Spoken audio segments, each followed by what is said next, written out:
오늘 김하나 자매가 안 왔죠. 예, 다리를 삐어서 오늘 못 왔는데요. 자, 회복하고 돌아가야 할 길은 하나. 자, 그 길은 어디일까? 오늘 말씀을 통해서 함께 은혜를 나누겠습니다. 지난주 여로보암에 대해서 우리가 나누었었죠. 지난주 말씀을 우리 열왕기상 말씀을 기억하면서 함께 은혜를 나누고자 하는데요. 지난주에 우리는 아비야라는 여로보암의 한 아들이 정말 피치 못할 어떤 병에 걸려서 죽어가고 있는 걸 보았습니다. 여로보암은 선지자에게 그 아내를 변장을 해서 보냅니다. 그런데 이 엄마는 아무런 말도 하지 않고 침묵하고 있죠. 마치 우리 모습처럼 하나님께서 계속해서 말씀하시는데 우리는 전혀 반응을 보이지가 않는다는 거죠. 여러분, 우리 지난 수요일에 나눴던 말씀을 기억하십니까? 내가 모든 것을 잘해서 한 것 같아 보였지만 그러나 모든 환경, 상황들, 고난들, 아픔, 기쁨, 슬픔 모든 것 주께서 만들어 놓으시고 우리의 믿음을 다듬고 크게 만들어 놓으셔놓고 히브리서 11장의 믿음의 장에서 믿음으로 아브라함은, 믿음으로 모세는 믿음의 사람을 칭찬하고 있지 않습니까? 모든 것 하나님이 하셨음에도 불구하고 말이죠. 자, 여러분, 결국 이 여로보암의 아내는 그럼에도 불구하고 아무런 반응을 보이지 않습니다. 이 아이의 운명에 대해서는 어떻게 될 것인가 궁금해서 심부름을 보냈지만 역시 아무런 반응을 보이지 않습니다. 자, 그 장면에서 오늘 이 카메라 렌즈가 쫙 바뀌어서 유다 쪽으로 이 역사의 흐름으로 바뀌게 됩니다. 이제 유다의 첫 왕이었던 이 솔로몬의 뒤를 이어서 그 아들의 이름이 뭐였죠? 르호보암 이 왕이 됩니다. 그 이야기를 한번 나누고자 합니다. 본문 첫 번째를 보면은 21절을 한 번 더 보시면은 솔로몬의 아들 르호보암은 유다 왕이 되었으니, 르호보암이 왕위에 오를 때 나이가 몇 살이죠? 41세라. 여호와께서 자기 이름을 두시려고 이스라엘 모든 지파 가운데서 택하신 성읍 예루살렘에서 몇 년일까요? 17년 동안 다스리니라. 그의 어머니의 이름은 나아마요 암몬 사람이라. 자, 르호보암, 자 41세의 왕이 되었는데 르호보암의 아버지의 이름은 솔로몬이었죠. 솔로몬 아버지도 왕이었습니다. 르호보암은 솔로몬이 왕이 되고 나서 낳은 아들일까요? 아니면 왕이 되기 전에 낳은 아들일까요? 갑자기 질문을 왜 해? 이런 눈빛인데, 자, 여러분, 열왕기상 11장 41절에서 43절을 보면 그 답이 나와 있는데요. 우리 같이 읽어볼게요. 시작. 솔로몬의 남은 사적과 그의 행한 모든 일과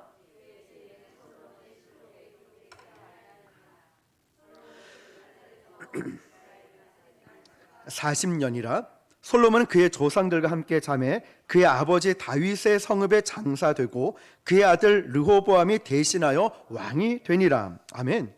르호보암이 태어날 때 솔로몬이 왕이었을까? 왕이 되기 전에 직전이었을까? 바로 솔로몬이 왕이 되기 전 직전이었다는 거죠.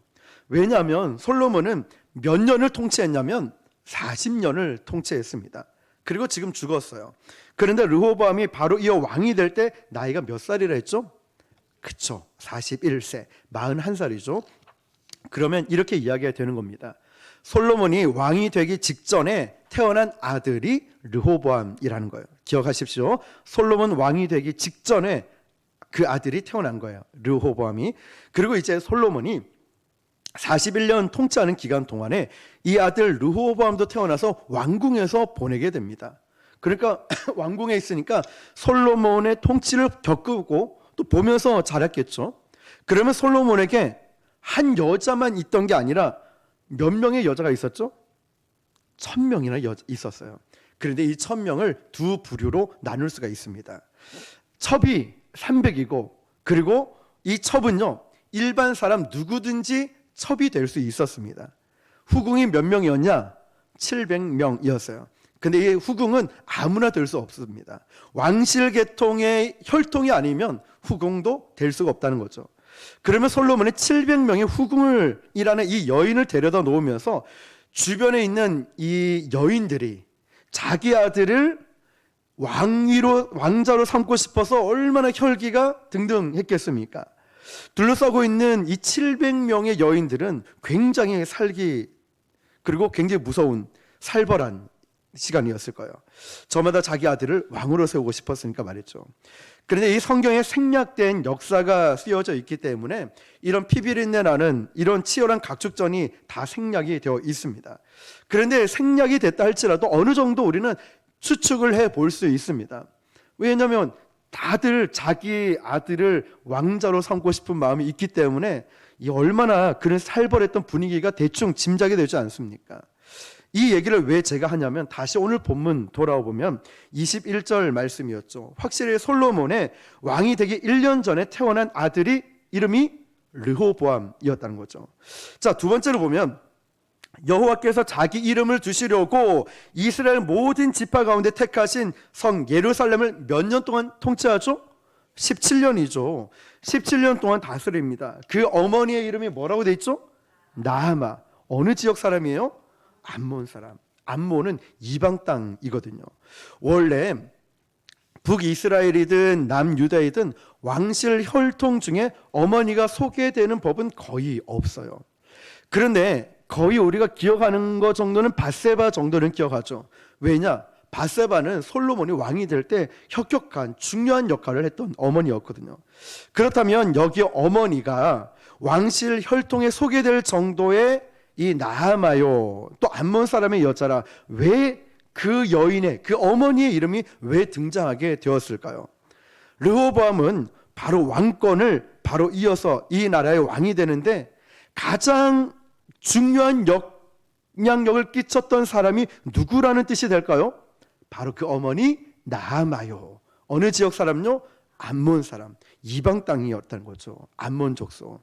자, 그리고 이상한 기록이 또 하나 눈에 걸리는데 우리 31절을 한번 읽어볼게요. 31절 시작.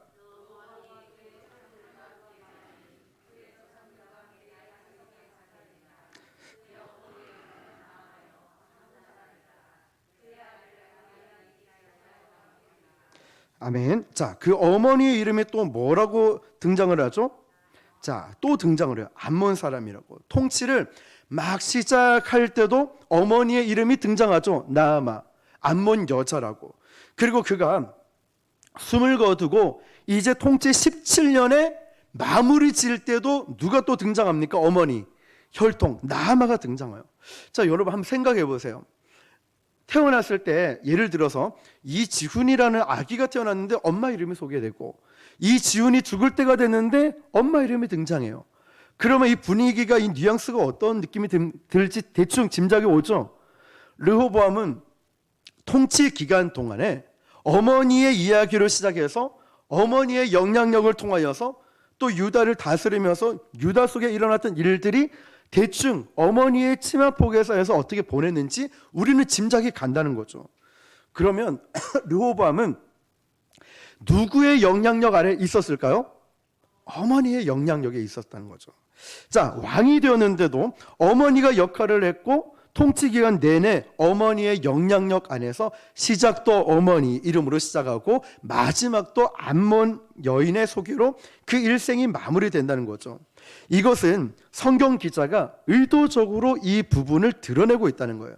22절을 읽어볼게요. 시작. 유다가 여호와 보시기에 악을 행하되 그의 조상들의 행한 모든 일보다 뛰어나게 하여 노란 글씨면 한 번 더 시작. 그의 조상들의 행한 모든 일보다 뛰어나게 하여 그 범한 죄로. 자, 여러분 이 뜻이 뭐냐면 지금 유다는 조상들이 죄를 지었던 것보다 훨씬 더 뛰어났다는 거예요. 그러니까 지혜와 지식이 뛰어났다는 뜻이 아니라 여호와의 보시기에 악을 행했는데 조상들보다 훨씬 더 뛰어나게 죄를 지었다는 거예요. 근데 그 이유가 설명되어 있습니다. 그 이유가 뭐냐면 그 범한 죄로 여호와를 노엽게 하였으니 22절 끝에. 그러니까 여러분 솔로몬의 아들이었던 르호보암이 통치를 시작하면서 온 백성들은 조상들이 지었던 우상 숭배의 죄보다 훨씬 더 끔찍한 죄를 지었고 죄의 열매를 맺고 또 이런 기록들이 등장하고 있다는 사실이에요. 이어지는 23절 볼게요. 시작. 이는 그들도 산 위에와 산당과 우상과 아세라 상을 세웠습니다. 노란 글씨 뭐라고 돼 있죠? 산당. 여기서 이 산당이라는 명칭을 우리가 알 필요가 있는데요. 유다나 이스라엘이나 신정국가입니다. 신정국가가 뭐냐면 모든 종교를 어디서 주관하냐면 나라, 국가에서 주관한다는 뜻이에요. 나라가 승인을 하고 나라에서 건물을 짓고 나라에서 주관하고 나라의 재정을 쓴다는 이야기가 바로 이 산당이라는 뜻이에요. 산당은 성경에 쓰여져 있으니까 그냥 뭐 산당이구나, 뭐 제사를 지냈던 곳이구나 이렇게 읽을 수 있겠지만 그런 뜻이 아니라는 거죠. 무슨 말이냐? 내 마음대로 산당을 짓고 허물고 내 마음대로 할 수 있는 건물이 아니라는 거예요. 모든 게 국가, 이 나라의 소유이고 나라의 허락하에 짓거나 무너뜨릴 수 있다는 게 산당이라는 거예요. 그러니까 신정국가이다 보니까 산당을 지으려면 국가의 승인을 받아야 됐습니다. 나라의 허가와 승인 없이는 아무것도 할 수 없고 심지어 제사장의 개입마저도 나라의 승인을 받아야 제사장으로 세울 수 있다는 거예요. 그 말은 나라의 돈, 재정, 물질 이 모든 게 뒷받침이 되고 있다는 거예요. 그런데 통치 기간 내내 온 나라의 산당이 만들어지면서 안팎으로 어떤 일이 일어났냐면 우상 숭배의 일이 이곳에서 자행되고 있다는 거예요. 그러니까 어떻게 왕성하게 말했죠. 심지어는 이어지는 24절을 한번 볼게요. 시작. 그 땅에 또 남색하는 자가 있었고 여호와께서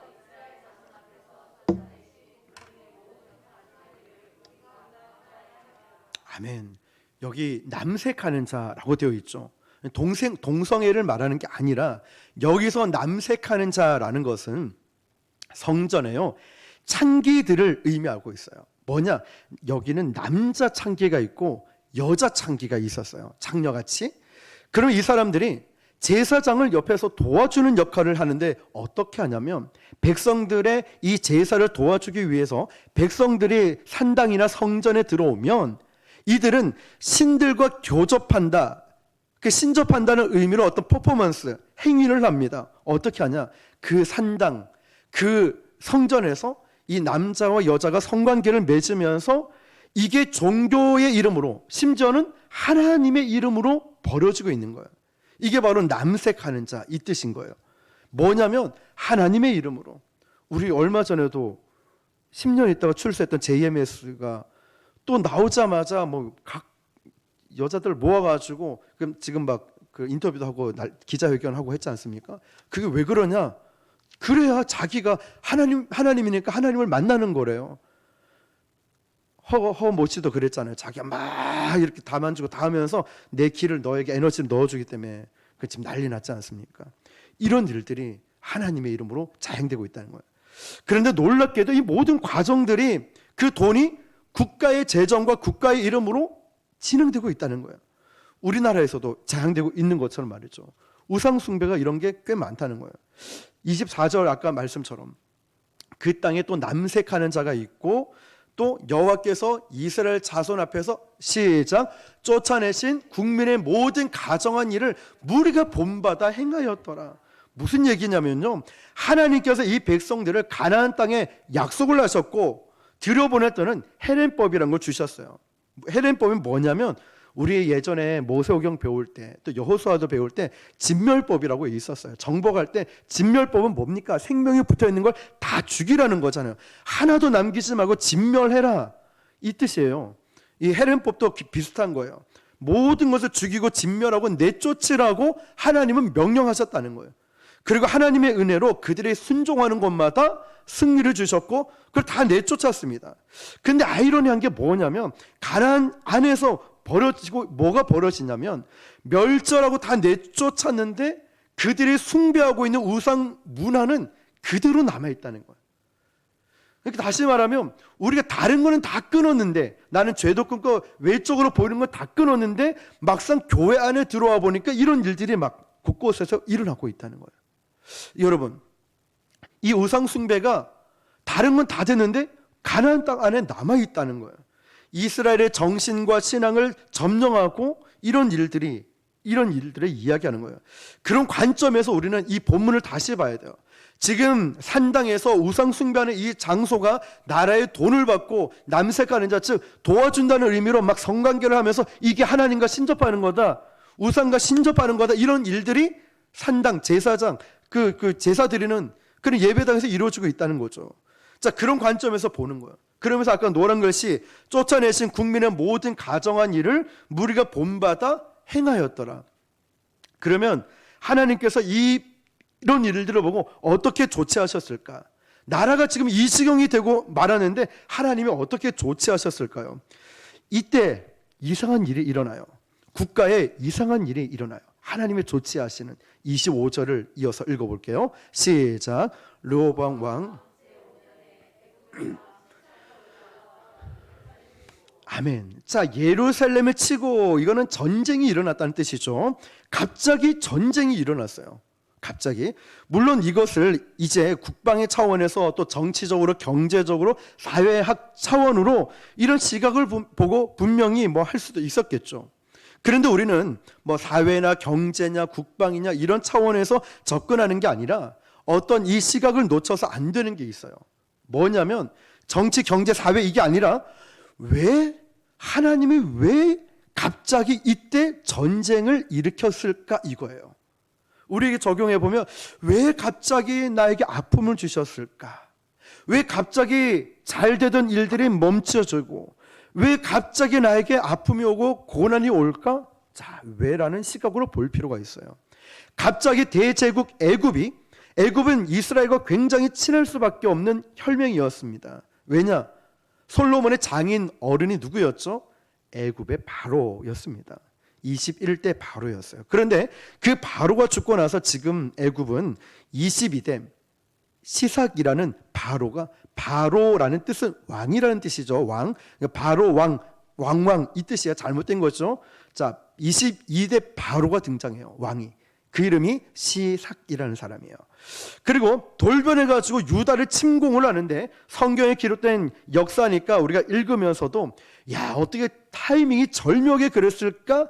이렇게 생각할 수도 있겠죠.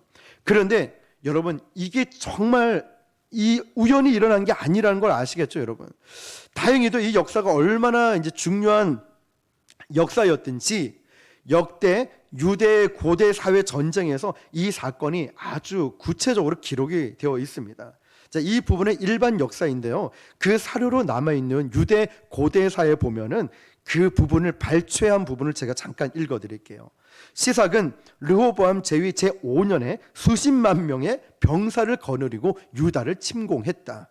시삭은 병거 1200승, 기병 6만, 보병 40명을 거느리고 침략해 왔다. 어마어마한 군대죠. 자, 이 병사들은 상당수 리비아인들이거나 에티오피아인들이었다. 자, 그렇게 연합군을 펼쳐가지고 이제 유다를 침공해 온 겁니다. 이게 유대 고대사에 보면 8장에 딱 기록되어 있는 내용이라는 거예요. 일반 역사, 성경이 아니라. 조금 더 우리가 부연 설명해서 다른 기록을 찾아보면 시삭은 싸우지 않고 예루살렘을 점령할 수 있었다. 르호보암이 시삭의 군대를 두려워한 나머지 항복하고 문을 열어 환영했기 때문이다. 이게 뭐냐면 싸우지 않고 피 흘리지 않고 입성했다는 거예요. 무혈 입성했다는 거죠. 결투한 전투가 있었던 게 아니라 그냥 싸우지도 않고 항복하니까 들어갈 수 있었다는 거예요. 왜냐? 르호보암이 막 연합군이 쳐들어오니까 백기를 들고 항복해버렸으니까 그렇죠. 그러면서 두 가지를 내걸었어요. 왕궁과 여호와의 곳간만은 손대지 말아달라고. 그럼 우리는 항복하겠습니다. 그리고 여러분 다 들어와도 됩니다. 어디만? 왕궁하고 곳간만. 자, 그래서 피 흘리지 않고 무혈 입성하게 되죠. 자, 무혈 입성한 애굽의 22대 왕이었던 시삭이 고대사에 보면 또 이런 기록이 남겨져 있어요. 그러나 시삭은 당초의 약속을 어기고 성전을 약탈하고 하나님의 곳간을 털고 왕의 곳간을 노략질하고 금과 은 같은 것을 무수히 빼앗아 가지고 하나도 남기지 않았다. 기록이 되어 있어요. 그는 솔로몬 왕이 만든 금 방패와 다른 방패들을 가져왔으며 다윗이 소바 왕에게서 빼앗아 하나님께 드린 금전통도 약탈해 갔다. 자, 이게 뭐냐? 성경이 아니라 유대 고대사 8장에 나와 있는 기록이라는 거죠. 그럼 우리 성경으로 다시 한번 돌아볼게요. 이 기록을 바탕으로 성경을 보면 25절부터 보면, 자, 25절을 보면 르호보암 왕 제 몇 년이라 돼 있죠? 좀 전에 유대 고대사에 말씀드렸던 연수와 똑같다는 거예요. 자, 애굽 왕 시삭이 올라와서 예루살렘을 치고, 자, 26절입니다. 시작.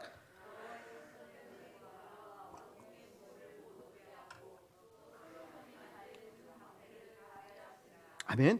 자, 여러분, 원래 방패라는 도구 용도가 뭘까요? 무기죠. 방어하는 무기. 방패는 전쟁을 하기 위해서 만든 도구입니다. 그런데 왜 이 방패를 솔로몬은 금으로 만들어 놓았을까요? 여긴 중요한 이유가 있습니다. 열왕기상 10장 14절을 같이 읽을게요. 시작. 자, 단위가 뭐라고 돼 있냐면 달란트라고 돼 있죠. 성경에서 최고 높은 단위가 달란트입니다. 그런데 666 달란트면은 어마어마한 달란트라는 거죠. 액수 자체가. 그리고 15절에서 17절을 읽어볼게요. 시작. 그 외에 또 상인들과 무역하는 객상과 아라비아의 모든 왕들과 나라의 고관들에게서도 가져온지라. 솔로몬 왕이 쳐서 느린 금으로 큰 방패 200개를 만들었으니 매 방패에 든 금이 600세겔이며 또 쳐서 느린 금으로 매 방패에 든 금이 3만 대나 왕이 이것들을 레바논 나무 궁에 두었더라. 아멘. 자, 이게 이집트 솔로몬이 만든 방패인데요. 전부 뭐로 만들었죠? 금으로 만들었어요. 어떤 학자들은 이런 말을 합니다. 아무리 뭐 금이 많아도 금으로 방패를 그렇게 만들었냐? 도금했겠지. 근데 아니에요. 전부 다 금으로 만들었어요. 성경에도 기록되어 있죠. 솔로몬 때는 금을 어느 정도로 많았냐면, 우리 열왕기상을 계속 듣고 공부한 또 말씀드린 성도님들 기억할 거예요. 지난 시간에 얼마나 금이 많았냐면, 지나가다가 그냥 돌멩이인 줄 알고 부딪혔는데 알고 보니 금이었어요. 제가 부럽다고 했잖아요. 나도 그랬으면 좋겠다고. 자, 여러분, 그 정도로 금이 굴러다니는 게 금이었어요. 어마어마하게 금이 많았다는 거죠. 그런데 여러분, 여기서 또 기억나야 되는 게 신명기 17장이 기억이 나야 돼요. 하나님께서 분명히 훗날 너희들이 왕을 요구하는 일이 생겨날 텐데, 그때 세 가지를 금하고 한 가지를 명령했습니다. 첫 번째 뭘 금했죠? 은금을 많이 두지 마라. 물질을 의지하지 말았죠. 두 번째 또 뭘 금하냐? 마병을 많이 두지 마라. 전쟁은 하나님께 속했기 때문에. 세 번째 또 뭘 명령했죠? 여자 아내를 많이 두지 마라. 여자가 문제가 아니라 그 아내와 함께 들어오는 우상들이 있으니까. 그 우상도 그냥 우상이 아니라 그 왕과 그 여자가 갖고 오는 왕이 신격화되어 있기 때문에 그들은 나라와 나라의 전쟁이 아니라 신과 신의 전쟁이라 생각했기 때문에 내 밑에 군림한다는 거예요. 너희 신은 졌어. 너희 신은 힘이 약해. 이런 뜻이에요. 그러면 이 왕은 신처럼 대우를 받는다는 거예요. 그래서 세 가지를 금했는데 이 세 가지가 누구 때 다 깨졌을까요? 그래요. 솔로몬 때 다 깨져버려요.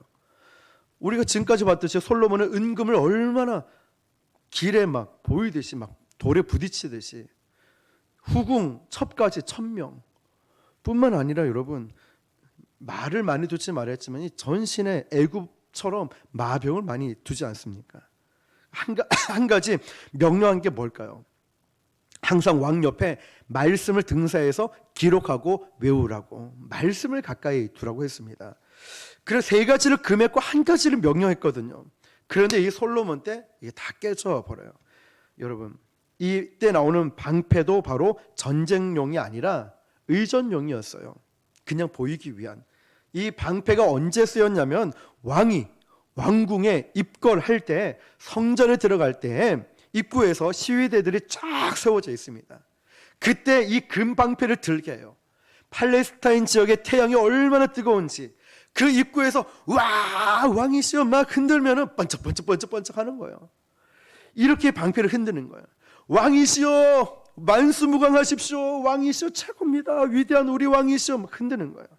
그러니까 왕이 입궐할 때마다 이 금방패가 하늘을 향해서 막 반짝반짝 흔들어지는 거예요. 자, 머리 상상을 해보십시오. 그러면 그 팔레스타인 태양이 그 금빛이 반사가 되어서 어우러져 그 광경은 경이로울 정도로 막 반짝반짝 빛난다는 거예요.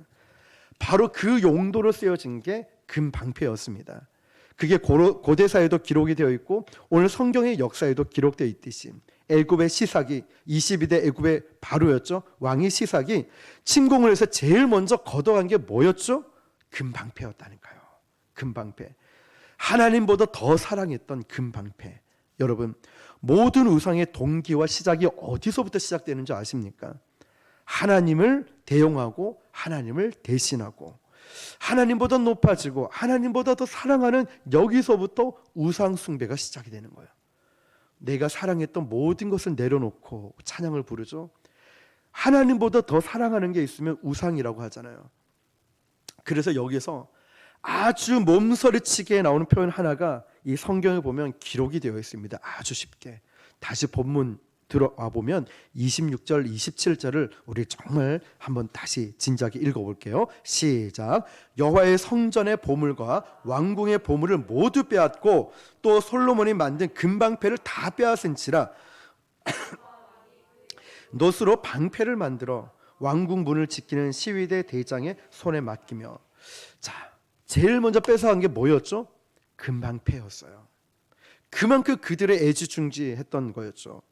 그런데 이 르호보암은 금방패를 다 빼앗기자마자 뭐로 방패를 만들었죠? 놋으로 만들었어요. 이제 유대 땅 안에는 금이 없습니다. 다 빼앗겼기 때문에. 그러면 이제 금하고 제일 비슷한 게 뭐냐? 놋이라는 거죠.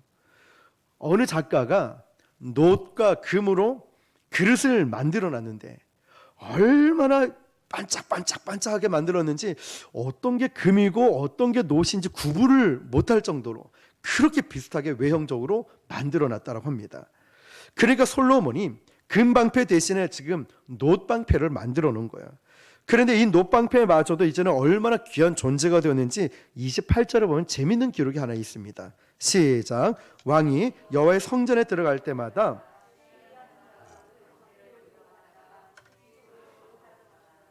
이게 무슨 말이냐면요, 이 놋으로 만든 방패마저도 너무 귀하니까 막 왕이 올 때 막 흔들고 있다가 끝나고 나니까 어디 시위소가 뭐냐면 쉽게 말하면 무기를 보관하는 장소예요. 우리도 중요한 물건은 보관소에 맡기든 금고에 맡기잖아요. 열심히 잘 썼다가 아껴놓지 않습니까? 마찬가지로 이 놋방패가 얼마나 귀했던지 막 흔들었다가 이제 왕이 입궐하고 나면 다시 시위소 안에 보관을 해 놓습니다. 잃어버릴까봐, 없어질까봐. 그 정도로 놋마저도 귀한 시대가 돼버렸죠. 그러면 우린 여기서 객관적인 질문을 하나 해볼 필요가 있어요. 금이 소중합니까? 놋이 소중합니까? 뭐 물어보면 안 하죠. 예, 금이죠, 금. 금이 훨씬 값어치가 있고 소중하죠. 그런데 이제는 아무리 눈을 씻고 봐도 이 유대 땅에는 금이 없는 거예요. 다 빼앗겼으니까. 그래서 금을 대신해서 놋으로 방패를 만들었어요. 이게 뭘 의미하고 있냐면 결국 이 뜻은 이스라엘과 유다의 쇠락과 몰락을 암시하고 있는 거예요. 굉장히 중요한 메시지죠. 이것은 이제 이스라엘과 유다 땅은 쇠락하고 몰락할 것이다 의미하고 있어요. 그런데 놋은 성경 전체에 보면 세 가지 하모니를 이루고 있어요. 특히 이 놋은요, 힘을 의미해요. 그래서 계시록에 보면은 예수님의 발 모양을 놋 주석이라고 같다고 표현하고 있습니다. 힘이 있다는 거죠. 놋은 동시에 힘을 상징해요. 왜냐하면 그 발로 원수 세력을 심판하기 때문이죠. 그래서 놋은 힘 그리고 심판을 의미해요. 두 가지 영적인 의미가 있어요. 결국 이 유다는 우상 숭배의 흐름에 따라 그 결판은 심판을 받을 수밖에 없는 이 영적인 의미가 있어요. 성경 기자가 이걸 놓치지 않고 암시하고 있어요. 이어지는 29절 볼까요? 시작. 르호보암의 남은 사적과 아멘. 르호보암과 여로보암 사이에 항상 뭐가 있었냐면 전쟁이 있었어요. 평안을 거두어 갔다는 거죠. 하나님께서 이 땅에 평안을 거두어 가셨어요. 그러면서 31절에 이렇게 끝이 납니다. 시작. 르호보암이 그의 조상들과 함께 자니 그의 조상들과 함께 다윗성에 장사되니라. 그의 어머니의 이름은 나아마요 암몬 사람이더라. 그의 아들 아비암이 대신하여 왕이 되니라. 결론에도 결국 그 어머니 이름이 다시 나오죠. 나아마요 암몬 사람이라. 처음부터 끝까지 이렇게 나와요. 그럼 우리는 결론 겸 한 가지를 확인하고 이제는 말씀을 마칠 수가 있어요. 하나님은 애굽 왕 시삭을 들어서 유다를 징계하기 위해서 전쟁을 벌였어요. 갑자기. 그러면서 금 방패를 다 빼앗아 버려요. 그런데 단순히 이 우상 숭배라는 죄 때문에 그 전쟁을 벌이셨을까? 그래서 우리는 역대하의 다른 성경의 이 평가를 한 번 더 보면은 이해가 좀 될 텐데요. 역대하 12장 1절을 보면요. 르호보암의 나라가 견고하고 세력이 강해지매라고 하면서 맞아요. 초창기 때 르호보암이 왕이 되고 나서 나라가 강성해지고 잘 갔어요. 그런데 이어지는 강해짐에 그 다음에 한번 읽어볼게요. 시작. 그가 여호와의 율법을 버리니 온 이스라엘이 본받은지라. 여러분, 여호와의 율법을 버렸다. 첫 번째 이유가 뭐냐면 우상 숭배가 일어났던 가장 근본적인 이유는 하나님의 율법을 버렸다는 거예요. 그러니까 우리 안에 내가 갑자기 믿음이 떨어지고 갑자기 내가 세상적으로 빠지고 이런 게 아니라 제일 먼저 반응은 하나님의 말씀을 버리는 거예요. 하나님 말씀을 쉽게 너무 가볍게 여기는 거예요. 말씀을 하나님 하셨는데도 귀 기울여 듣지를 않아요. 설교 말씀을 통해 예배를 통해 하나님이 나에게 말씀하시는데 그때만 은혜 받고 돌아서면 잊어버려요. 이 말씀을 너무 쉽게 말씀을 버려요. 나에게 주신 말씀인데도 그때뿐인 거예요. 잊어버려요. 여호와의 율법을 버린 결과가 우상 숭배로 이어지는 거예요. 우상 숭배는 하나님보다 더 사랑하는 것, 하나님 대용으로 뭔가를 섬기는 거예요. 예배 오는 대신에 하나님을 섬기는 대신에 내 마음대로 핸드폰을 섬기거나 세상적인 걸 섬기는 거예요. 내 마음대로 그냥 봉사 열심히 했으니까 예배 드렸다고 착각을 해요. 내 교회 헌금을 많이 했으니까 난 다 했다라고 착각을 해요. 교회 그냥 오는 것 자체로 내가 뭔가 했다라고 착각을 해요. 아니죠. 진짜 온전한 예배는 늘 말씀드렸지만 예배를 받으시는 하나님이 받으셔야 그게 예배라고 했잖아요. 이게 온다고 다 중요한 건 아니라고. 내 생각, 내 마음, 내 의지, 내 감정 온전히 하나님께 드려야 한다는 것이죠. 자, 지금 이들은 하나님의 율법을 버렸어요. 그래서 신명기 17장 3가지 금하고 1가지 명령한 것, 온 이스라엘이 본받을지라라고 했어요. 르호보암은 17년의 이 통치는 이방 여인 암몬 족속이었던 나하마의 이 영향권 아래서 온 나라는 우상 숭배에 떨어지고 말았다는 거예요. 그것을 다른 성경 기자 관점에서 보니까 뭐라고 하냐면 하나님 말씀을 버렸다고 되어 있어요. 하나님 말씀을 버렸다고. 굉장히 무서운 말씀이고 두렵고 떨린 말씀이죠. 하나님 말씀을 버렸다. 그 하나님의 말씀을 버린 결과를 다른 표현으로 성경 기자는 이렇게 이야기해요. 역대하 12장 2절 이어지는 말씀. 시작. 그들의 여호와께 범죄하였으므로.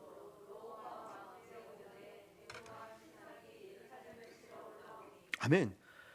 정확하게 역대하 기자는 애굽의 시삭 왕 공격을 저들이 하나님께 우상 숭배했기 때문에 우상 숭배했기 때문이라고 규정하고 있어요. 그러면서 노란 글씨 뭐라고 되어 있습니까? 여호와께 범죄하였다. 범죄하였다라고 하는 거예요. 자, 이어지는 3절부터 5절까지 읽어볼게요. 시작. 그에게는 병거가 1200대요 마병이 6만 명이며 애굽에서 그와 함께 올라온 곧 리바와 숫과 헤아릴 수 없이 많더라.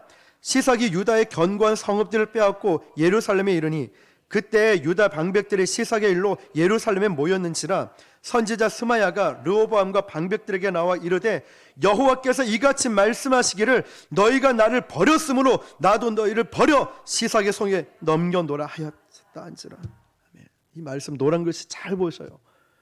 너희가 나를 버렸으므로 내가 너희를 버려 시삭의 손에 넘겼다. 뭘 버려요? 말씀을 버린 거예요. 자, 이제 종합적인 그림이 드러났습니다. 전쟁이 일어났구나. 그럼 뭐 전쟁이 일어났지.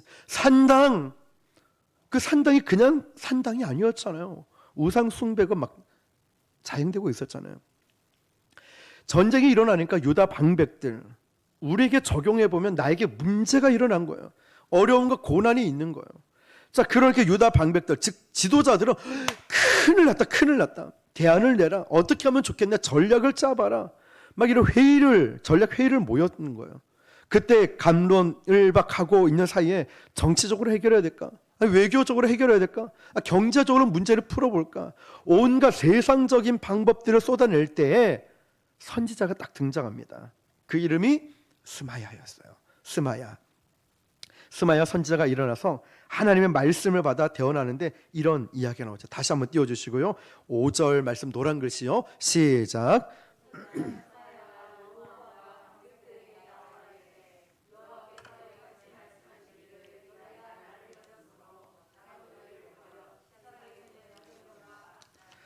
아멘. 자, 이 말씀을 보십시오. 말씀을 읽으면서도 너무 찔리고 너무 마음이 아파요. 하나님 말씀을 버렸다. 하나님을 버린 결과가 뭐라고 하죠? 하나님의 말씀을 버렸다는 걸 하나님을 버렸다. 이렇게 이야기를 하는 거예요. 말씀이 얼마나 중요합니까? 그래서 우리가 계속 말씀을 가르치려고 애를 쓰지 않습니까? 우리가 말씀을 전도만 열심히 하는 게 아니라 계속, 그러니까 여러분 바빠도 힘들어도 말씀이 있어야. 왜? 지난 시간 말씀드렸죠. 사탄은 아담과 하와를 딱 두 마디, 히브리어로 딱 두 마디로 정녕 하나님은 그걸 먹지 말라고 하냐. 그 정녕 죽을까 하노라. 이 두 마디로 이 유혹을 죄를 짓게 만들었어요. 말로. 그러므로 예수님은 말씀으로 세상을 이기시고 정복하셨고, 그러므로 우리가 세상을 이길 힘은 말씀이 있어야 되는 거예요. 내 안에 말씀이 있어야 기도도 막 뜨겁게 나오는 거예요. 그 말씀을 의지하여 그물을 내렸듯이 말씀을 의지하여 기도해야 되고, 말씀을 의지하여 전도하고, 말씀을 의지하여 섬기며 가고, 말씀을 의지하여 사랑하고, 말씀을 의지하여 우리가 뜨거운 마음으로 주님을 섬기고 변질되지 않을 수 있다는 거예요. 그래서 이 말씀이 너무너무 중요하다는 거예요. 시간을 내서 힘들어도 이 말씀이 내 안에, 우리가 수요일은 로마서, 금요일은 이 열왕기상, 주일은 이사야서 계속 말씀을 보고 있지 않습니까? 준비하면서 저도 은혜 많이 받고, 이 준비하면서 또 많은 분들에게 은혜를 끼치고, 말씀을 버렸다는 건 하나님을 버렸다라고 이 말씀에 분명히 표현하고 있어요. 그리고 뭐라고 하시죠? 나도 너희를 그래서 버렸다고. 그래서 시삭의 손에 넘겼다. 바로에게 넘겼다라고 하는 거예요. 애굽 왕에게. 그 오로지 하나님의 관심은 뭐냐? 하나님의 나라와 하나님의 백성에게 맞춰져 있어요. 하나님의 관심은 네가 지금 헌금을 얼마나 많이, 네가 지금 뭐 어떤 걸 하고, 이런 외적인 게 아니라 여러분의 마음에 관심이 있어요.